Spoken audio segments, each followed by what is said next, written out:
मुट्ठियों में सरकारें हैं। वो जिस भावना को चाहे फैला सकते हैं, जिस भावना को पावन बना सकते हैं, जिस भावना को पाप सिद्ध कर सकते हैं। तो उनके लिए घृणा और प्रेम कुछ खिलौनों से आगे कुछ भी नहीं है। दूसरी तरफ महीने में 5 किलो राशन पाने वाली 80 करोड़ जनता है, जिसके पास मुझे नहीं लगता कि इस घृणा को महसूस करने का भी समय है। हालांकि घृणा के सबसे बड़े पात्र वही हैं, लेकिन नहीं लगता कि उनके पास इसको महसूस करने का भी अवकाश है, या इसके खिलाफ कोई रणनीति बनाने की भी उनको कोई ज़रूरत महसूस होती है। 2 वक्त की रोटी और सिर पे छत, जिसके लिए सबसे बड़ा मुद्दा हो। इस तरह से मुझे लगता है कि ये प्रेम और घृणा के बारे में जो चर्चा और विश्लेषण होता है, उसमें काफ़ी कुछ कहीं एक मिडिल क्लास थिंकिंग, जिसको मुक्तिबोध कहते थे, मिडिलची दिमाग से सोची हुई बात तो नहीं है।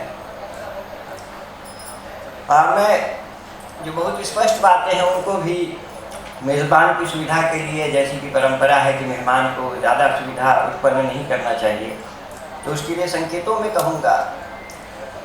तो पहली बात तो मुझे बहुत मज़ेदार लगती है कि जिस मेक इन इंडिया की बहुत बड़ी बात होती है, मुझे लगता है कि भारत का जो सबसे बड़ा मेक इन इंडिया उत्पाद है वो घृणा है। आज की तारीख में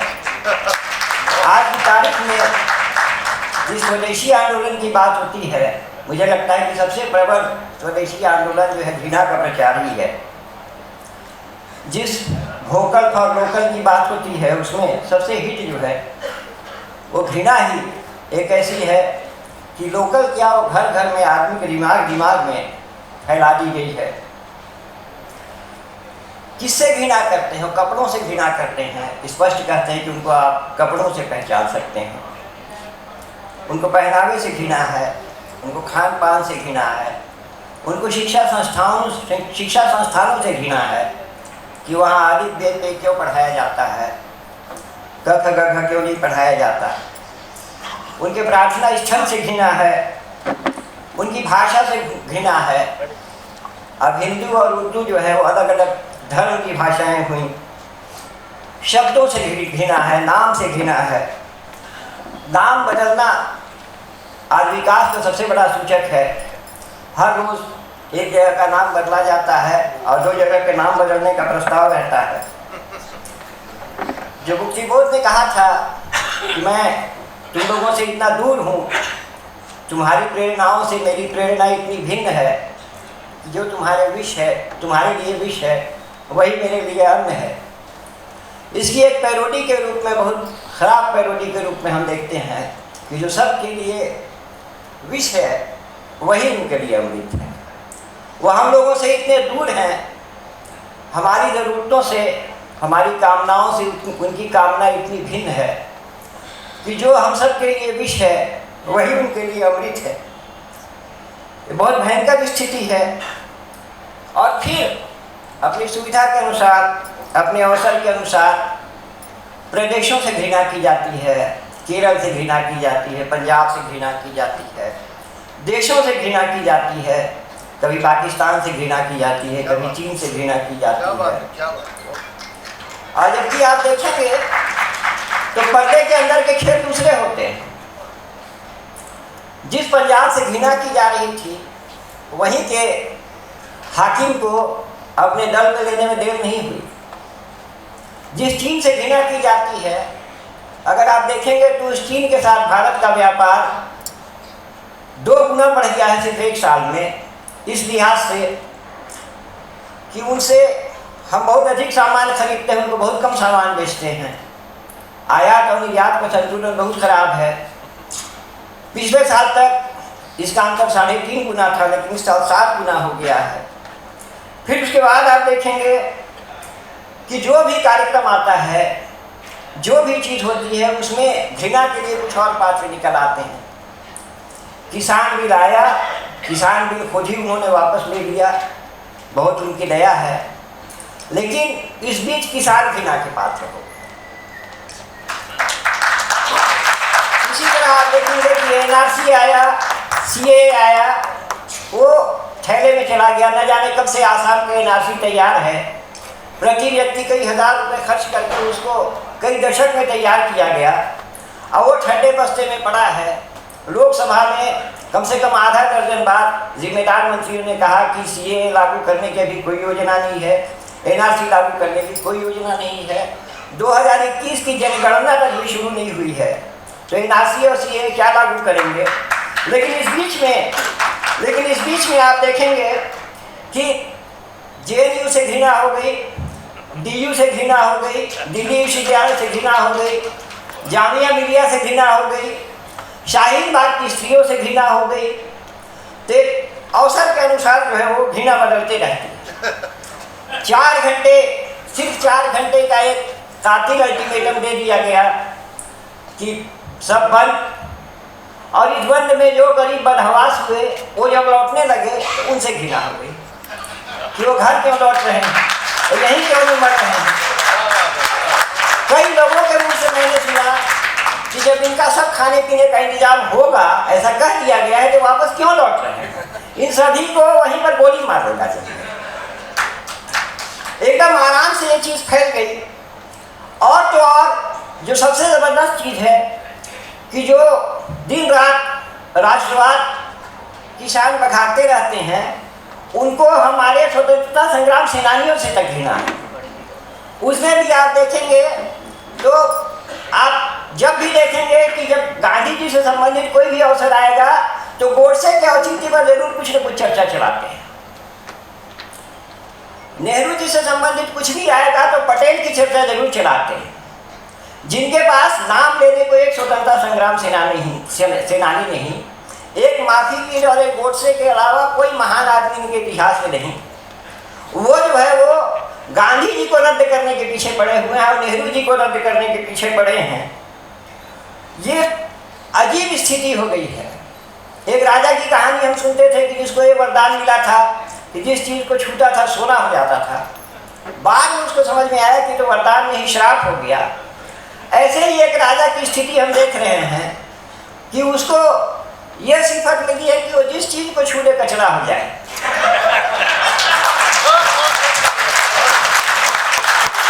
जिस चीज़ को छू ले बरसाधार कर दे, लेकिन वो इसको श्राप नहीं, इसको बहुत बड़ा वरदान मानता है। एक ऐसी मतलब पूरे शहर को एक ऐसे अंधे भीड़ में बदल दिया गया है, जैसे जो अमेरिकन फिल्में होती हैं, ज़ॉम्बी वाली फिल्में, जैसे डॉन ऑफ द डेड है कि मरे हुए आदमी का प्रभात, उसमें जिसको छूते हैं, जिसको छूता है, जिसको काटता है, वही जो है ज़ॉम्बी बन जाता है। एक ऐसा बहुत बड़ा ज़ॉम्बी जो है लॉन्च हो गया है कि वो जिसको छूता है वो फिर ज़ॉम्बी बन जाते हैं और दूसरे का खून पीने लगते हैं, और जिसका खून पीते हैं वो मरता नहीं और दूसरों का खून पीने निकल पड़ता है। या कभी कभी अंधेरे में कविता में जो मुक्तिबोध का जो मैंने कहा है विचित्र प्रोसेशन, वो याद आता है कि बहुत भयंकर लोग सब साथ जमा हुए हैं। तो वही प्रोसेशन गुजर रहा है सामने से 24 घंटे, ऐसा लगता है। बस अंदर ये लगता है कि 60-65 साल पहले मुक्तिबोध ने जिसे अंधेरे में देखा था और सपने में देखा था, वो आज हमारे सामने दिन दहाड़ और साक्षात दिख रहा है। और ये जो एक अंधी और बदहवास और पागल भीड़ है, इसको हमारे प्रधान सेवक का वरदहस्त हासिल है। मैं भी चौकीदार जो दल है, मैं भी चौकीदार जो डीपी लगाने वाले थे, उन सभी मैं भी चौकीदारों का वरदहस्त हासिल है। प्रायः जो कार्यपालिका में बैठे हैं उन सभी कुर्सियों का, सभी वर्दियों का वरदहस्त हासिल है, सबका संरक्षण मिला हुआ है। और सबसे बढ़कर धन्ना सेठों का, बहुराष्ट्रीय कंपनियों का समर्थन है।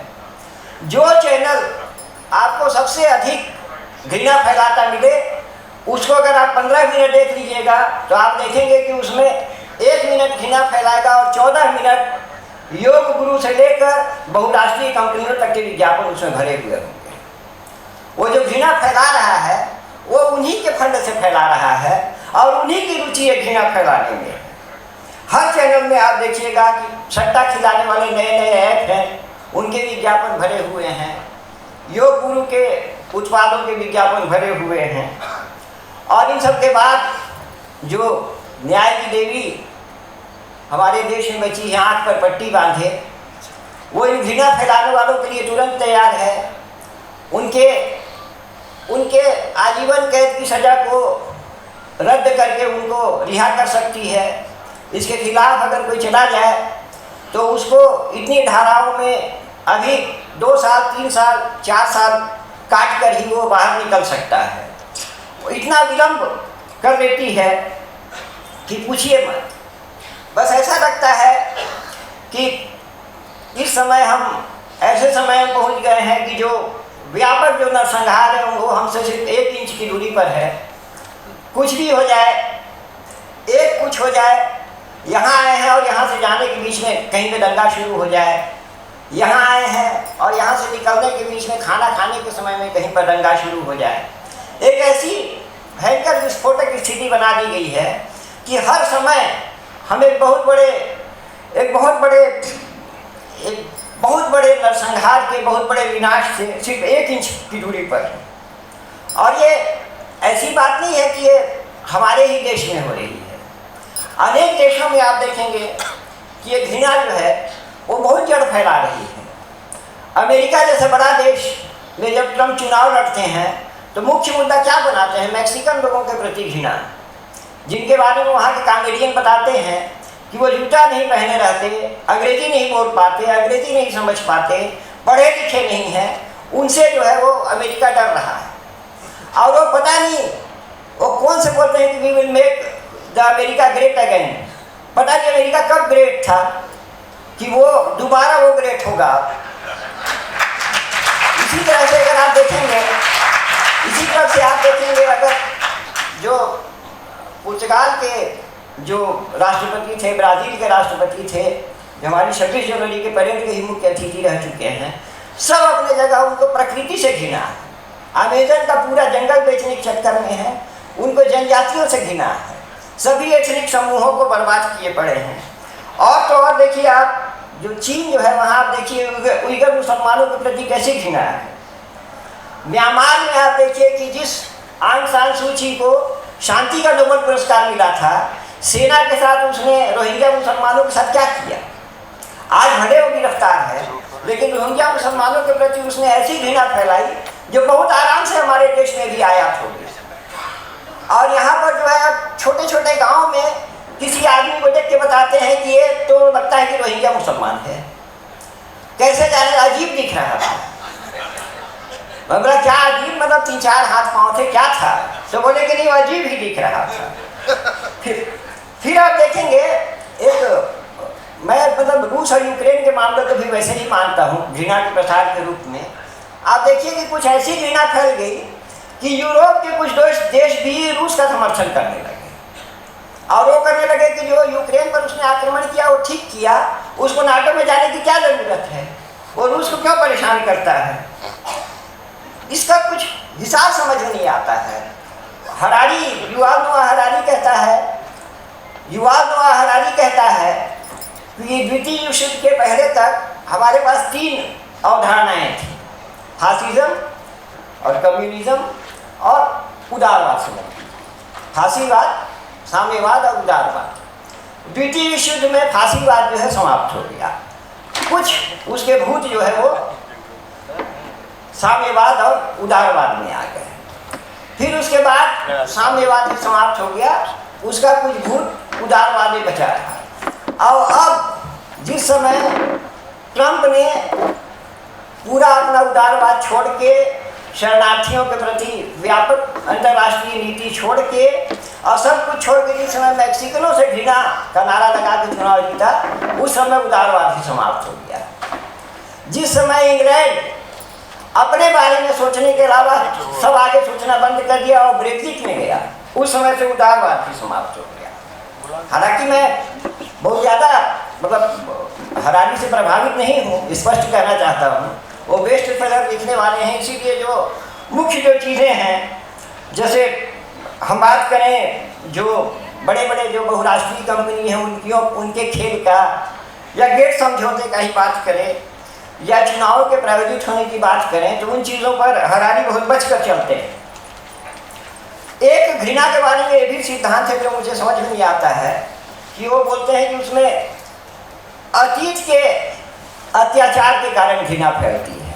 जैसे भारत में जो घृणा फैलती है, जो नाम बदले जा रहे हैं, वो नाम बदलने के अधिकतर जो कारण बताए जाते हैं वो बताए जाते हैं कि अतीत में उन लोगों ने बहुत अत्याचार किया और ये नाम हमारा बदल दिया, हमारे पूजा स्थल बदल दिए। लेकिन मुझे लगता है अगर अतीत के अत्याचारों के प्रति घृणा फैलती तो हम सबसे ज़्यादा इंग्लैंड से घृणा करते, और हम ही क्यों, दर्जनों देश सबसे अधिक इंग्लैंड से घृणा करते। लेकिन ऐसा नहीं है। और जो घृणा के जो कारण हैं वो मैं हमेशा, वो चूँकि अपनी बात संक्षेप में कहने का वो संकेत मिला है, इसलिए मैं एक बात पर जोर दूंगा कि जो घृणा के जो कारण हैं वो मुझे लगता है कि आज मनोवैज्ञानिक या दार्शनिक से अधिक वो आर्थिक कारण हैं, वो अंतर्राष्ट्रीय कारण हैं। और इसलिए जिस भी साथी को घृणा के खिलाफ काम करना है, घृणा के खिलाफ कोई रणनीति बनानी है, स्वयं घृणा के खिलाफ कोई एक्शन लेना है या कोई संगठन के रूप में रणनीति बनानी है, उसको सबसे अधिक अंतर्राष्ट्रीय राजनीति और ख़ासकर जो अंतर्राष्ट्रीय अर्थशास्त्र जो इसकी फंडिंग करता है अपने अनुसार सरकारें बनाने और बिगाड़ने के लिए, उसकी जानकारी रहना चाहिए। और एक व्यक्ति के रूप में अगर आपको कोई भी आदमी घृणा के द्वारा प्रताड़ित होते दिखे तो उसकी मदद करना चाहिए, खुलकर उसकी मदद करना चाहिए, चाहे वो शारीरिक हो या आर्थिक हो, वो कुछ भी। और संगठनों को अधिक से अधिक शक्तिशाली बनाने के लिए पुराने मतभेद भुला के, और जो एक हम लोगों का जो एक संगठन वाली जो दिमाग है उसको थोड़ा किनारे रख के और संगठनों के ज़रिए उससे निपटने का प्रयास किया जा सकता है। जो प्रायः जो ये कहा जाता है कि उनका जो काम है वो अहले सियासत जाने, मेरा पैगाम मोहब्बत है जहाँ तक पहुँचे, मैं उस पर बिल्कुल विश्वास नहीं करता हूँ। अहले सियासत जो भी काम करती है वो सिर्फ वो न जाने, हम भी जाने, और हमारा पैगाम मोहब्बत जो है वो जहाँ तक पहुँचे हवा में मत छोड़ दीजिए, होइए तो जो राम रखी जाता तक उसकी निगरानी करनी पड़ेगी कि वो कहाँ तक पहुँच रही है और कैसे पहुँच रही है। धन्यवाद।